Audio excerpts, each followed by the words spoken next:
This one is from T is Dead.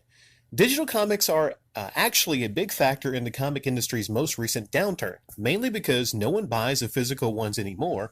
Marvel shot itself in the foot because most of its series now run in 5 to 6 issue arcs, and after an arc is published, they publish an anthology for it.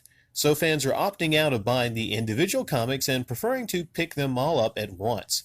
How digital is aiding this is that you noted there's little to no discount on digital comics, unless a movie is dropping, at which point Marvel drops most of its digital collections down to a couple bucks.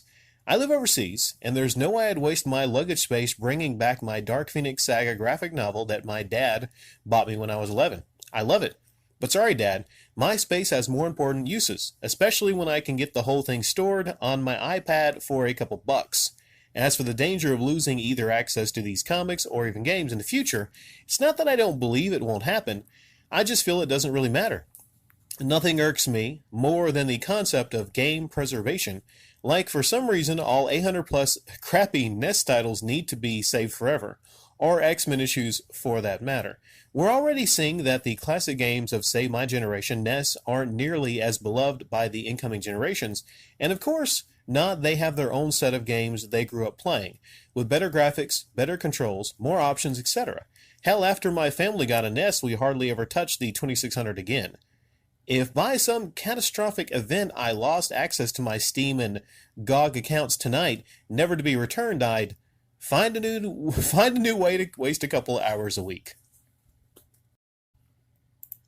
You say digital comics are actually a big factor in the comic industry's most recent downturn.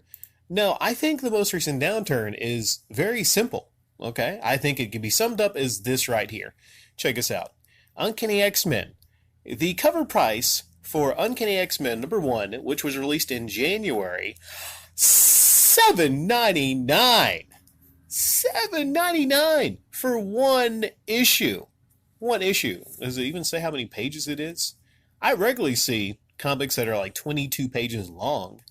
I guess they got the ad still in the pages of comics. I haven't read any comics in a while. Regularly going for $4, $5. And I know inflation is a thing. Okay. There's a lot of people that complain about game consoles and video games. Video games for decades have been around, $50, $60. Okay, for decades. All right?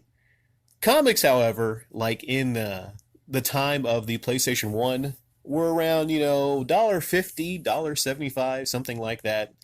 And now they're, $8. Damn, $8. That's like what a lot of people pay for their Netflix subscriptions every month.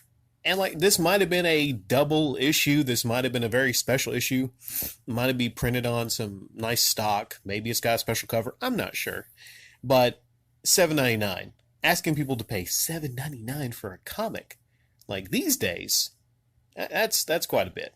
And the digital prices on comics, that's pretty crazy. And like you said, I mean, from a value perspective, it would make sense just to wait until there's a sale and to pick it up then.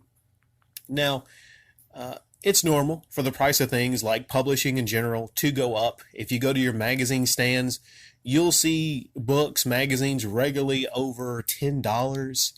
Okay, that's why, print is a medium. I'm not saying it's, completely going to die out for digital, but that's crazy. Inflation is crazy on print. Now, a lot that goes in that money, of course, is, paying the artists, inkers, the distribution, so I get it. I understand it. But, I mean, I don't think there's anyone out there that would think that $7.99 is a fair price for one single comic. Okay. Now a lot of people, so you have a lot of people, the diehards that still collect, they still collect. A lot of people collect for the preservation, just because, let's be honest here, it's awesome to have a comic in your hand. You're dealing with like people buy paintings just for the art. I mean, I would say comics are the best form, if you're looking for just, art or art pieces to have.